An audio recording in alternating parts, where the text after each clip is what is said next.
et à tous, c'est Bénédicte du Centre social de Saint-Yrieix et je suis aujourd'hui au Resto du Cœur où Nelly, Océane et Jean-Pierre ont accepté de nous raconter leur histoire, ou en tout cas une partie, et leur attachement au Resto du Cœur. Avant de les écouter, je vais vous annoncer les petits changements du centre social pour l'été. Les infos de la ludothèque. Les horaires d'été du mardi 8 juillet au vendredi 29 août, mardi, mercredi, vendredi, 9h-12h, 14h-18h.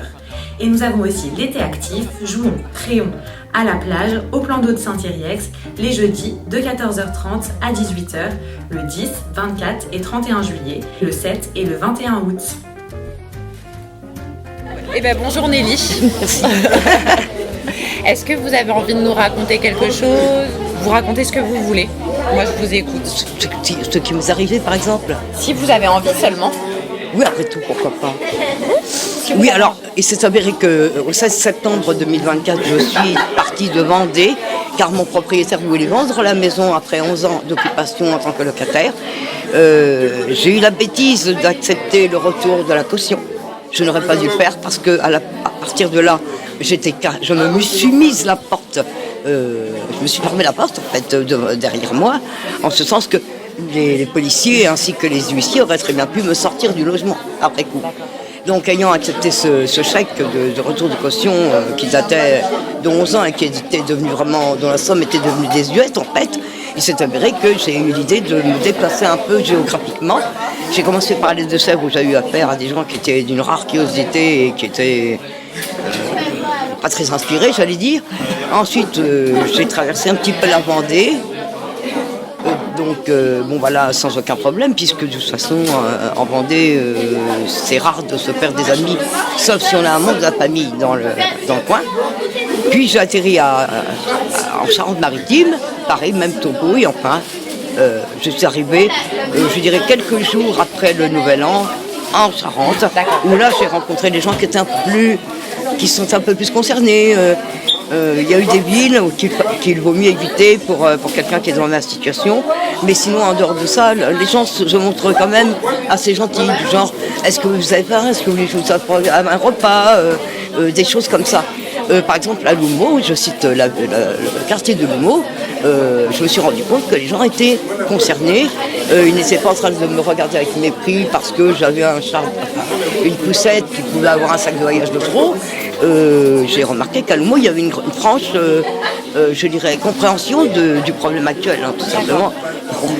Et bien, au moment où j'avais le plus besoin d'eux, tout simplement, donc je me suis inscrite pour un colis d'urgence et j'ai vu tout de suite qu'ils n'étaient pas, disons, insensibles par rapport à ma situation que je vivais alors, soit la vente du logement que j'occupais depuis 11 ans en Vendée. On m'a tout de suite, je dirais, parachuté vers je dirais des bons organismes pour justement me relever en fait. Hein.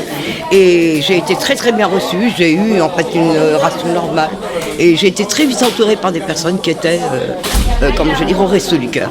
Depuis j'y vais, plus par plaisir parce qu'en fait à la limite, pour une personne qui ne vient pas de la même région, qui ne connaît personne, il s'est avéré que finalement c'est là où je rencontre le plus d'amis finalement, et dont une qui est bénévole des Restos du Cœur en même temps devenue une amie, tout simplement. Okay. Voilà. Donc là pour vous ici c'est un lieu de lien? Oui, un lieu de lien, un lieu de rencontre, et puis je m'aperçois quand même qu'ils sont quand même sensibles par rapport aux rations pour les personnes, là, il me semble. Hein. C'est voilà la situation qui m'est arrivée. Depuis quelques jours, je suis enfin domiciliée donc en Charente, grâce à une association qui s'appelle l'Éclaircie à Bassaux.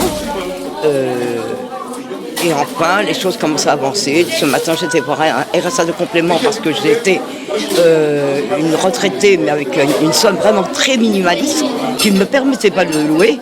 Et comme je vais avoir 65 ans, j'ai un autre rendez-vous derrière pour non seulement percevoir dans l'attente que l'ASPA sorte, donc un complément de RSA, et ensuite l'ASPA qui sera de l'ordre de 1 000 €, et là ça me permettra de payer un loyer. Donc c'est comme ça que je vais m'en sortir. Et quelqu'un sur internet a sifflé l'idée qu'il fallait s'adresser aux mairies pour chercher un logement à l'heure actuelle. Okay. Voilà. D'accord. Merci beaucoup de nous avoir raconté ça. Merci. Du coup, aujourd'hui, vous êtes dans un logement et vous avez un endroit où dormir, c'est ce que vous voulez? Non, en fait, je continue de dormir où je peux, puisque c'est en voie, mais ce n'est pas le cas encore. D'accord, ok. Et je dirais que tant que l'ASPA n'est pas mise, de toute façon, ça sera le cas. Hein. Et donc, je peux par contre faire appel au 115. Voilà, pour des hâtes qui sont plus ou moins longues. Et enfin, aussi Omega, je tiens à citer Omega et les remercier. Ils ont une superbe soupe à ne pas louper, qui sont disponibles maintenant le mercredi pendant l'été et qui peuvent effectivement faire un tour pour voir si tout va bien. Voilà. Même s'ils n'ont pas la possibilité de loger une personne. Mais ils sont là, ils sont présents. Ils sont présents dans les rues. Ouais. Voilà, oui, oui. Merci beaucoup pour votre voix. Et puis, bon courage. Merci. Et, vraiment. Merci beaucoup. De remplir ça. Alors, Bonjour. Le nom, l'adresse. J'en ai des choses à dire. C'est super. Alors moi ici ils m'ont beaucoup aidé. Hein. D'accord. Voilà, donc Voilà, le nom, le prénom là, l'adresse et puis les petites croix et l'autorisation. Bonjour. Bonjour. Comment vous vous appelez? Océane. Océane. Enchantée Océane. Moi c'est Bénédicte. Et moi c'est locataire dans une maison qui a été insalubre, qui a été mis en arrêté préfectoral suite à des vices cachés. Du coup je suis passée sur la Charente-Libre, là il n'y a pas longtemps, il y a peut-être un mois. Et pendant un an je me suis retrouvée sans domicile. Donc SDF avec 5 enfants, dont 2 jumeaux prématurés, des grands prématurés qui sont nés à 26 semaines. Et ma propriétaire n'a rien fait. La préfecture a signé un arrêté au mois de novembre, sauf que l'arrêté a pris vraiment effet au mois de mars, début mars, février ou mars, comme ça. Donc ma propriétaire avait 15 jours pour me faire une proposition de relogement, chose qui n'a pas été faite. C'est ce que j'allais me permettre de vous demander. Où est-ce que du coup vous étiez dans les... J'étais entre le 115 et le papa de mes enfants, mais ça se passait pas super bien, quoi. C'est pas chez moi, c'est chez le frère du papa de mes enfants. Je suis pas, c'est pas une mieux, mais c'était compliqué, hein, avec une propriétaire malhonnête qui répond pas au téléphone, c'est très compliqué. Et il y a eu l'arrêté qui a été signé là, il a été signé au mois de novembre 2024 et en compte 15 jours après réception de la propriétaire. Après, la propriétaire est au courant, sauf qu'avec 15 jours pour faire une proposition de relogement, si ça n'était pas fait, c'était l'État qui devait me reloger au même titre de mon logement et de la composition familiale, chose qui n'a pas été faite non plus, ni par la préfecture, ni par la mairie, ni par la NDS. Rien du tout, donc je suis tombée sur une annonce sur Le Bon Coin, parce que j'ai fait que ça, je me suis acharnée parce que quand on a 5 enfants, on ne peut pas baisser les bras, même si c'était dur, mais on ne peut pas se permettre de baisser les bras, c'est impossible. Et je suis tombée sur un propriétaire, pour moi c'est un ange tombé du ciel. Je me permets de dire son prénom, au moins Didier, parce que je le connaîtra s'il écoutera cette chaîne-là. Et il nous a accepté, moi et mes enfants, donc c'est une maison. T'as fait une copine? Trop bien, ma vie. Et du coup, il nous a sauvé la vie. Okay. J'ai visité, il m'a pas fait de promesses, il m'a dit qu'il avait d'autres visites et qu'il devait les honorer, ces visites-là. Et le samedi, il m'a appelé pour me dire que c'était bon, que la maison était pour moi. Donc j'ai signé mon bail là, le 24 mars. D'accord, ça c'est tout neuf. Oui. Là, tout juste. Hein. Et je suis rentrée le 29 parce qu'il y avait des trucs à finir, des finitions. Et le restaurant du cœur m'a été d'une grande aide, qui m'a tendu la main. Il y a des particuliers aussi parce que sur la Charente-Libre, ils ont fait une annonce à l'aide de dons. Okay. Il y a eu beaucoup de mauvaises langues, hein. J'ai eu beaucoup de critiques, beaucoup d'insultes. Pourquoi? Une personne qui est au RSA, c'est de la merde. Une personne qui touche le RSA, pour eux, elle n'a pas le droit d'avoir des aides, elle a besoin de rien. Il faut arrêter ce jugement-là, il est nocif, il est mauvais. Et oui, ma vie. Oui, tu vas jouer avec ta copine? Oui. Vas-y, joue avec ta copine. Et des jugements qui, on va dire qu'ils ne vont pas faire forcément du mal, mais qui pourraient faire du mal à des personnes qui ont peut-être pas forcément le mental, on va dire. Et c'est de la méchanceté pure et malsaine. Je ne me suis pas arrêtée à ces commentaires. J'ai répondu à certains parce que c'était pour moi important. Et après, le restaurant du cœur m'ont quand même fourni pas mal de choses, okay. Vraiment, notamment alimentaire, surtout alimentaire, vaisselle, des lits. Il y a Monsieur Bruno avec la chef d'ici est au top. Vraiment, vraiment au top. Là, ça fait quoi? Ça fait depuis 3-4 fois que je viens ici. Ok. Je viens, je suis bien. Enfin, je suis sereine. Vous venez régulièrement. Avec plaisir ok. de venir. Franchement, le jeudi, je viens tous les jeudis et c'est avec plaisir. Je viens pas avec la boule au ventre de me dire qu'est-ce que je vais choisir, est-ce que je vais choisir, est-ce que ça va être bien, est-ce que ça va pas être bien. Là, vraiment, ils te mettent à l'aise. Vous venez, enfin, vous êtes bien accueillis. Il y a des surprises comme vous, du coup. C'est la première fois pour moi. Mais enfin, ils m'ont fourni des vêtements pour mes enfants, parce que mes enfants n'avaient plus rien.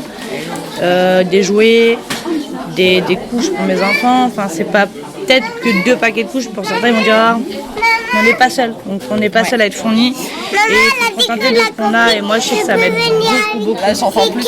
Oui, ça, c'est ma fille, du coup. Ok. Et c'est la première fois qu'elle vient, parce que d'habitude, elle est à l'école. Oui, oui, c'est les vacances là. Et il y a les autres, bon, j'essaie de ne pas venir avec tous les enfants parce que c'est vrai que ça serait pas forcément facile. Donc, soit je les fais garder, soit ils sont à la crèche. Comme là, les jumeaux sont à la crèche. Mais là, chacun leur tour en fait. Je fais vraiment en fonction de faire chacun leur tour parce qu'au moins, ils ont vraiment cette envie de jouer. Ils viennent avec plaisir, ils sont bien accueillis. Ils ont des bonbons. La fois, ma fille, elle est venue, elle a une grosse poche de bonbons. Ah, ma vie, bah oui, elle est partie avec sa maman pour se servir. Voilà, ils rencontrent d'autres enfants. Enfin, c'est des rencontres qui paraissent anodines pour nous, mais pour eux, c'est énorme. C'est beaucoup d'amour, c'est beaucoup de sourires. Je vais aussi au restaurant bébé. Moi, je peux pas me permettre de prendre des trucs qui vont pas manger mes enfants. Voilà, il n'y a pas d'intérêt. Ça peut être aussi le besoin d'un autre enfant. Mais non, franchement, j'ai rien à dire. Enfin, c'est un nouveau départ pour nous, quoi. Bah, c'est trop bien. Là, et c'est pour ça que je dis oui, il faut parler, parce que c'est une histoire qui peut...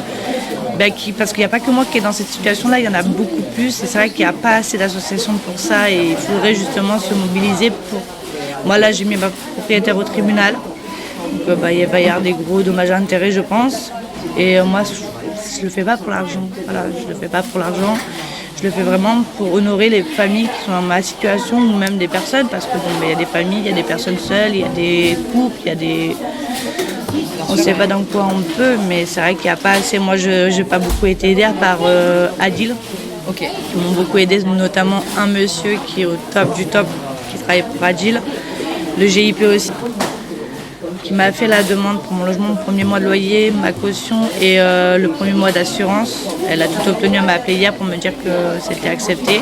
Je devais le recevoir dans les 2 jours à suivre. Mais non. Donc à côté de toutes les mauvaises langues que vous avez eues, dont vous parliez tout à l'heure, il y a eu plein de gens cool aussi qui ont fait des choses. Oui, moi je peux rien reprocher. Après la mairie, c'est pareil, ils ont fait un bon boulot, mine de rien, parce qu'ils ont fait ce qu'ils pouvaient faire. Ils peuvent pas aller voir la propriétaire et lui mettre le couteau sous la gorge si elle répond pas, malheureusement. Ils ont fait au mieux de ce qu'ils ont pu. La préfecture, malheureusement, j'ai envoyé 2 courriers avec accusé réception par mail parce que il faut toujours avoir des traces. J'ai une réponse là, j'aurais dû la ramener le courrier. J'ai une réponse. Ils m'ont dit qu'en gros qu'ils avaient bien reçu mes courriers, qu'il fallait que je me rapproche de la MDS. La MDS, la sociale, elle me dit ils n'ont pas de logement. Ils n'ont rien. Donc c'est vrai qu'il y a beaucoup de choses qui manquent, qui pourraient aider. Après, il y a le 115, c'est pareil, le 115, mais c'était à Blanzac. Mes enfants sont scolarisés sur Angoulême. Ma fille qui est reconnue handicapée a des rendez-vous à l'hôpital à Winnicott, à Angoulême, tous les vendredis, des rendez-vous hebdomadaires. C'est trop compliqué pour moi. Mes enfants sont scolarisés sur Angoulême, c'était trop d'aller-retour, donc je ne pouvais pas me permettre de rester. En plus, c'était dans un studio de 15 mètres carrés avec 5 enfants. Alors, doutez-vous bien que c'était très compliqué. Mais je pouvais pas cracher dessus. Voilà, il y a juste une chose que j'ai pas appréciée, c'est qu'il y a des fois, j'allais pas faire les allers-retours. Je posais mes enfants à l'école, j'allais chez une copine, je passais ma journée là-bas, et après j'allais chercher mes enfants, je rentrais.